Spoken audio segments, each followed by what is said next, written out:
నందు రాస్తారోక నిర్వహించడం జరిగింది।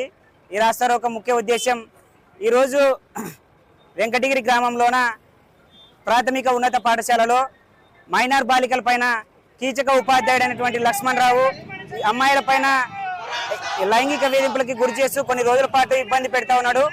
ఈ రోజు విషయం తెలుసుకొని గ్రామస్తులంతా కూడా ఆయనని సస్పెండ్ చేయాలి। అదే విధంగా ఇక్కడ అన్ని విద్యా సంఘాలు అదే విధంగా కుల మతం అన్ని ప్రజా సంఘాలు కలుపుకొని ధర్నా చేస్తున్నాం।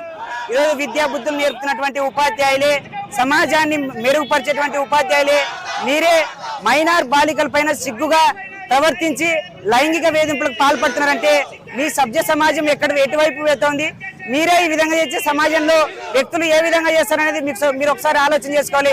అలాంటి ఉపాధ్యాయుని పైన డిఈఓ గారు ఎంఈఓ గారు ఇక్కడ స్థానికంగా ఎంఈఓ గారు కూడా తక్షణమే ఆయనని సస్పెండ్ చేయాలి। ఆయన పైన ఇక్కడ ఉన్నటువంటి పోలీస్ యంత్రాంగం గారు కూడా కఠిన చర్యలు తీసుకొని పోక్సో కేసు నమోదు చేయాలని చెప్పేసి ఇలాంటివి పునరావృతం కాకోకుండా రాబోయే టీచర్లకు కూడా భయాందోళన కల్పించే విధంగా పోక్సో కేసు పెట్టి ఆయనని కేసులు బనాయించాలని చెప్పేసి all India student federation AICF గా డిమాండ్ చేస్తున్నాం। లేని పక్షంలోన అన్ని విద్యార్థి సంఘాలను కలుపుకొని ఇక్కడ ఉన్నటువంటి విద్యార్థులందరినీ కలుపుకొని రాష్ట్ర ధర్నాలు నిర్వహిస్తామని చెప్పేసి హెచ్చరిక చేస్తున్నాం।